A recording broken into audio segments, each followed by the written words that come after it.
जय Hind. YouTube channel बुद्धि पे आपका स्वागत है। आज का टॉपिक है वर्ष 2023 का जून महीने का दूसरे सप्ताह का पार्ट 2 करंट अफेयर्स। तो यहाँ पे देखते हैं कुछ important current affairs. Question number 1 से। क्वेश्चन नंबर 1, मुख्यमंत्री लाडली बहना योजना किस राज्य द्वारा लॉन्च किया गया है? मुख्यमंत्री लाडली बहना योजना है जो मध्य प्रदेश सरकार द्वारा लॉन्च किया गया है। ये हो जाएगा यहाँ पे आंसर, मध्य प्रदेश।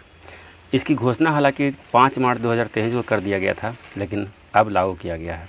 और इसमें महिलाओं का उम्र 23 से 60 वर्ष के बीच हो और उनके पास 5 एकड़ से कम भूमि हो या वार्षिक आय 2.5 लाख रुपये से कम हो। ये है जो क्राइटेरिया है। तो ये हो जाएगा यहाँ पे आंसर। और उन्हें प्रत्येक माह 1000 रुपया दिया जाएगा प्रत्येक महिला को।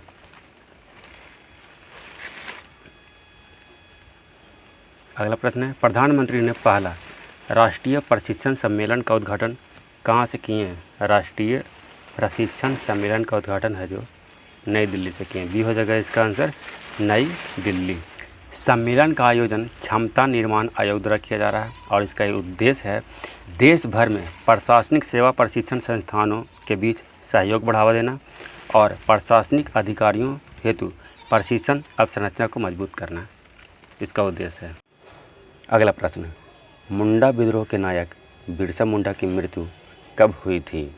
तो इनकी मृत्यु 9 जून 1900 को हुई थी। सी हो जाएगा इसका आंसर, 9 जून 1900। 15 नवंबर 1875 को इनका जन्म हुआ था और 3 मार्च 1900 को इन्हें गिरफ्तार करके रांची जेल में डाल दिया गया था। और 9 जून 1900 में कहा गया कि हैजा के कारण इनकी मृत्यु हो गया। वह हैजा तो होता तो पूरा जेल में फैल जाता, एक ही आदमी को कैसे हैजा हो जाता है? तो ऐसा बताया जाता है रिपोर्ट में। सच क्या है वो सामने आएगा समय आने पे। 15 नवंबर को जनजातीय गौरव दिवस मनाया जाता है। 15 नवंबर को इनके जयंती के रूप में जनजातीय गौरव दिवस मनाया जाता है। और 15 नवंबर को ही झारखंड के स्थापना दिवस भी मनाया जाता है। झारखंड की स्थापना 15 नवंबर 2000 को हुआ था, बिहार से अलग होकर के। अगला प्रश्न, हाल ही में महिला एवं बाल विकास मंत्रालय ने किसके साथ मिलकर अमृत जनरेशन अभियान की शुरुआत किया? अमृत जनरेशन अभियान की शुरुआत महिला एवं बाल विकास मंत्रालय ने मेटा के साथ मिलकर किया। डी हो जाएगा इसका आंसर, मेटा।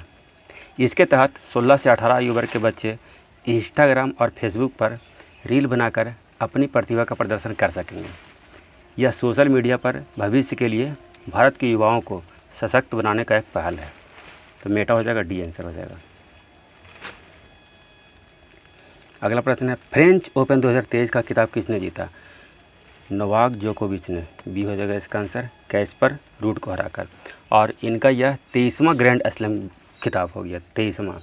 और यह एकमात्र पुरुष खिलाड़ी है जिन्होंने चारों फॉर्मेट में 3-3 खिताब जीत चुके हैं। 3-3 खिताब जीतने वाला 4 फॉर्मेट, 4 को होता है, Australia open, French open, Wimbledon और अमेरिकी ओपन। और चारों में 3-3 खिताब जीतने वाला पहले खिलाड़ी, पुरुष में पहले खिलाड़ी बन गए हैं नोवाक जोकोविच। कैस्पर रूड को हराकर जीता फ्रेंच ओपन 2023।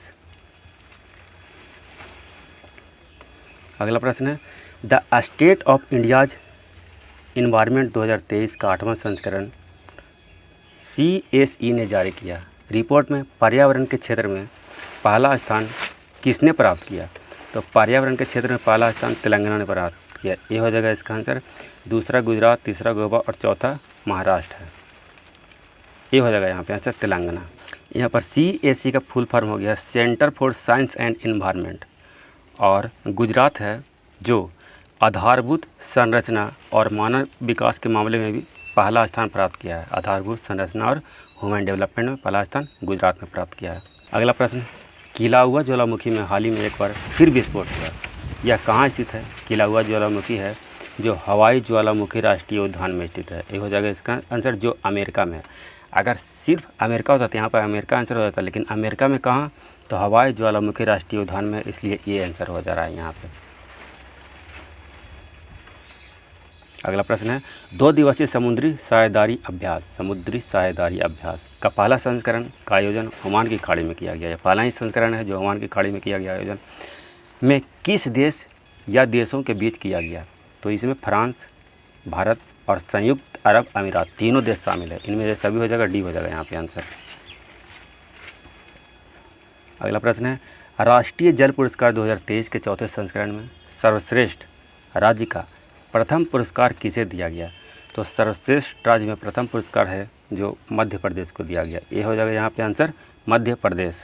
इसी में सर्वश्रेष्ठ जिला का पुरस्कार गंजम जिला को दिया गया है जो उड़ीसा में है, और सर्वश्रेष्ठ ग्राम पंचायत का पुरस्कार जगन्नाथपुरम ग्राम पंचायत को दिया गया है। वहीं सर्वश्रेष्ठ शहरी स्थानीय निकाय का पुरस्कार है जो चंडीगढ़ नगर निगम को दिया गया है। अगला प्रश्न है W20 यानी कि वुमेन 20 शिखर सम्मेलन का आयोजन 15 जून 2023 को महाबलीपुरम में हुआ। यह किस राज्य में है? महाबलीपुरम है जो चेन्नई में है, और चेन्नई है जो तमिलनाडु में है। डी हो जाएगा यहाँ पे आंसर तमिलनाडु। अगला प्रश्न है ग्लोबल स्लेवरी इंडेक्स रिपोर्ट 2023 से संबंधित निम्न में कौन सा कथन सत्य है? Global slavery index. पहला कथन, आधुनिक दास्ता के मामले में पहला स्थान पे उत्तर कोरिया है। बिल्कुल सही है, आधुनिक दास्ता के मामले में प्रथम स्थान पे उत्तर कोरिया ही है। भारत में 21 मिलियन लोग आधुनिक दास्ता का सामना कर रहे हैं, ये गलत है। भारत में 11 मिलियन लोग आधुनिक दास्ता का सामना कर रहे हैं।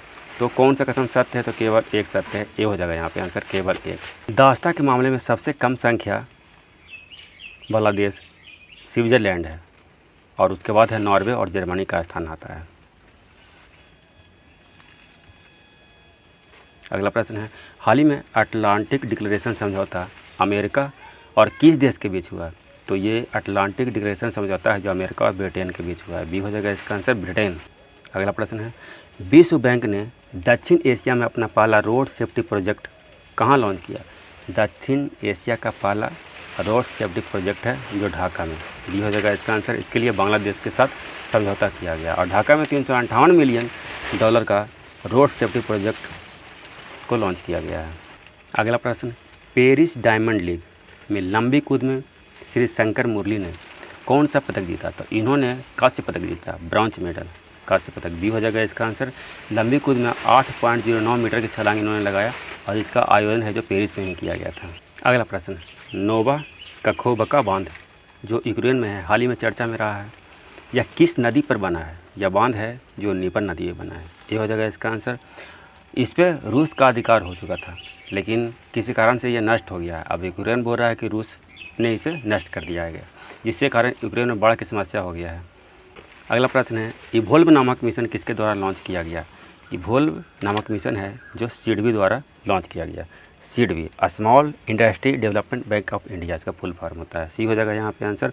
और इवॉल्व का फुल फॉर्म हो गया electric vehicle operations and landing for vibrant ecosystem.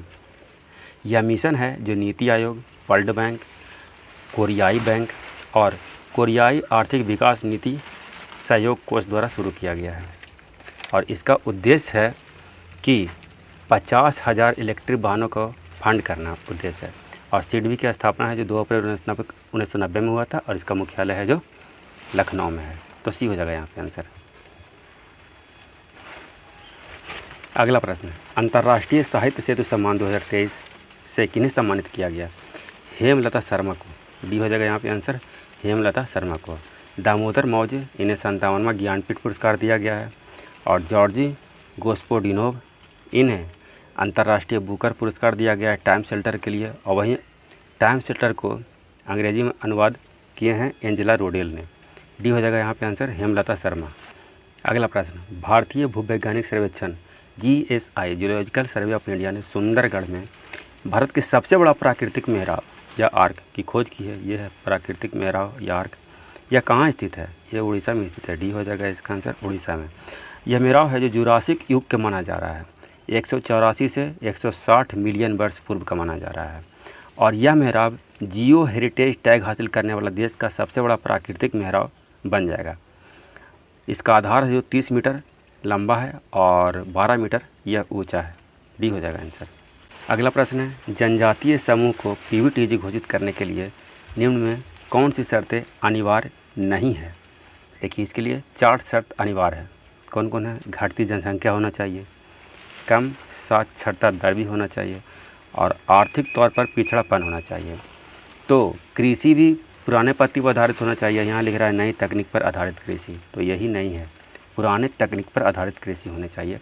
उस जनजातीय समूह को पीवीटीजी घोषित किया जाएगा। वर्तमान में 75 पीवीटीजी जनजाति को घोषित किया गया है और भारत में 18 राज्य और 1 केंद्र शासित प्रदेश अंडमान और निकोबार द्वीप समूह में ये रहते हैं, निवास करते हैं। तो ये हो जाएगा यहाँ पे आंसर। अगला प्रश्न है, NTCA national tiger conservation authority ने देश के एक नए टाइगर रिजर्व वीरांगना दुर्गावती को मंजूरी दी है। यह किस राज्य में है? यह टाइगर रिजर्व है जो मध्य प्रदेश में बनेगा। सी हो जाएगा इसका आंसर, जिससे मध्य प्रदेश में टाइगर रिजर्व की संख्या 7 हो जाएगा, जो भारत में सबसे ज़्यादा टाइगर रिजर्व वाला राज्य बन जाएगा। इसे नौरादेही और वीरांगना दुर्गावती सेंचुरी को मिलाकर बनाया जाएगा और यह मध्य प्रदेश के सबसे बड़ा टाइगर रिजर्व भी होगा। अगला प्रश्न, NGT नेशनल ग्रीन ट्रिब्यूनल ने शिखर चंडी हिल पर प्रस्तावित एक वाटर सप्लाई प्रोजेक्ट को निलंबित कर दिया है। यह हिल कहाँ स्थित है?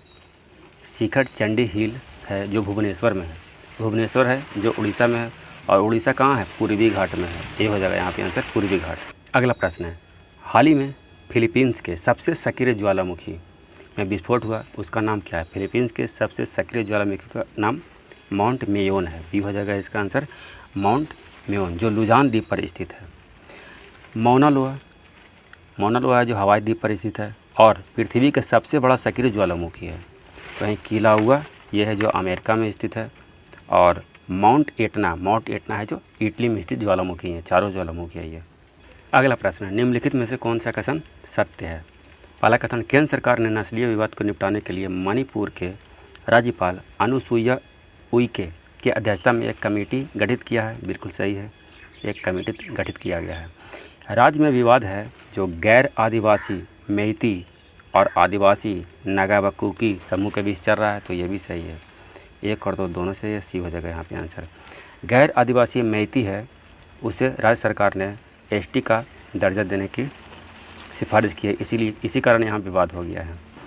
अगला प्रश्न, 13वां हॉकी इंडिया सब जूनियर पुरुष राष्ट्रीय चैंपियनशिप 2023 का खिताब किसने जीता?